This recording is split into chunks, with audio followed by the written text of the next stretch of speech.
We have a first-time performer here tonight. We love bringing new performers into Santa Rosa. This is a performer from San Francisco. He's a nationally touring slam poet. He hosts his own poetry slam on first Tuesdays in San Francisco. He's also the coach of the San Francisco Poetry Slam team, who are on their way to nationals. So let's give a big welcome for Kevin Holmes. Yeah,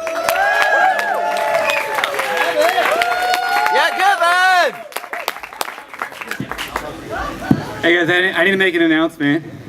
You guys okay? Are we doing okay tonight? You good? Yeah! So, like, guys, the factory's closing. It's been a good run. It's like the chocolate is like way chocolate.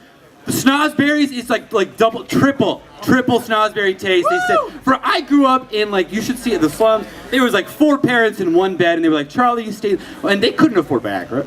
I mean, like, but it was a good run. Like, for the golden ticket, like, I did pretty good. And you know, I didn't know how to run a business. Like when the Oompa Loompas wanted to like unionize, I was like, this is a good idea. And they literally can't even afford to buy the candy that we work in a diabetes factory. It's like literally, like if you've seen, when's the last time you would have walked? I mean, like, okay, but the only people we're fucking are the Oompa. Have you fucked an Oompa Loompa?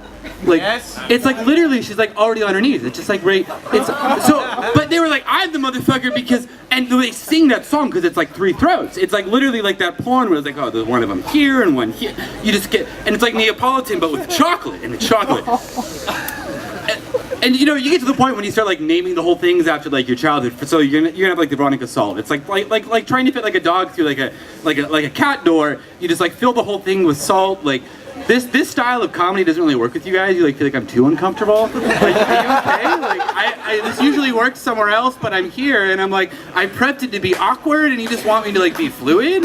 So I'm just like supposed to like be like, okay, but kinky's okay. So like the motherfuckers are like, oh no, Kevin, like, okay, but technically if you think about it, like a motherfucker is someone who's like trying to like fuck a woman with the intent of making her to a mother. And if you've been listening to anything I've been talking about, it's like nothing to do with that. Nothing at all. So he was like, okay, well, how do you do that? How do you talk her into you know, like spitting, flogging, tasing, biting, you know, face fucking before, ball gagging, butt plugging after anal lubricating, slave leeching, neck collaring, enema giving, organ denying, sadomasochistic kink. How do you talk her into? Well, okay, I'm glad you asked. That's good. You know, so the thing about like sadomasochism is you don't talk your partner into something, because that's literally the definition of psychological rape. That'd be like taking my favorite childhood movie and like recasting Johnny Depp as the star. Like, I don't want that. I don't need that. Like there are literally so many of us who have more beautiful things to do with our sex than like try to make babies. And so like kink is like a kind of poetry, right?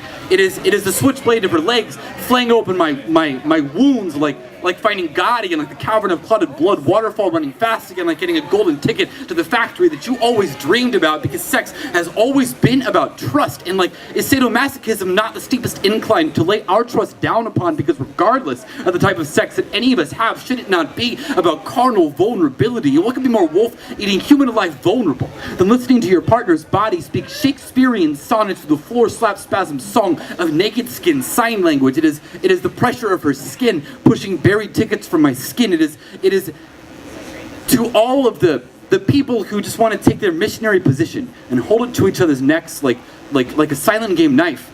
You can go fuck yourself, because my bedroom is an abandoned factory filled with tiny Oompa Loompa demons, and tonight we are going to release them. We will hold our stars.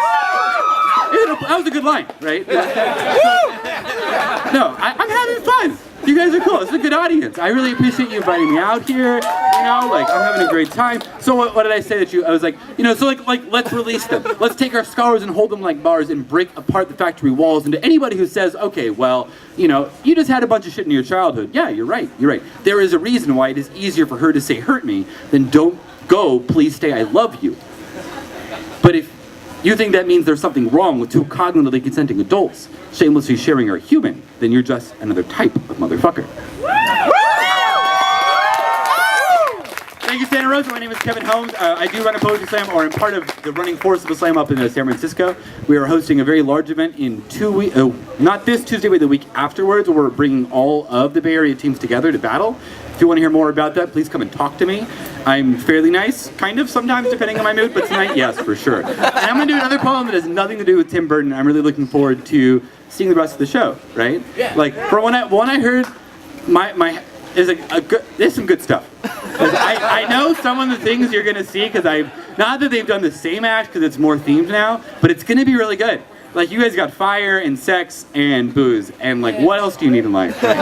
Okay, but now for something serious. So an old friend of mine from high school called me recently and asked me what I was doing with my life. So I told him I was living off unemployment from a county job that I quit until I stopped believing the government political system to help to build, and I'm now a full-time artist. And he was like, oh, okay, so pointless shit, and we both laughed for different reasons, right? Check it out. This is your brain in the suburbs, right? It's so stuck up in the fucking clouds that you have no clue what the hell is going on down here on earth below. He tells me that he got his wife pregnant, so he bought her a 6-figure house and called it love, but I know that he pickle jars guilt in the walk-in pantry is full. I know why he doesn't spit at his father for being so resigned anymore. He tells me that he wants to pick me up in his brand new Japanese car that's got a brand new Eve's Apple spit shine rotting Apple House. Him has the nerve to truthfully tell me the best year of his life was the one that me and him spent tailgating midnight with gasoline 40s, high school house partying until the red plastic cups are running on empty. He tells me that he wants to be a sandcastle again, takes the car to 90, puts on an old CD and asks me to remind him how to sing along to Third Eye Blind with the windows down, how to punch bowl spike this air we breathe. Then with the wedding ring still in his finger, he asked me to stay the night,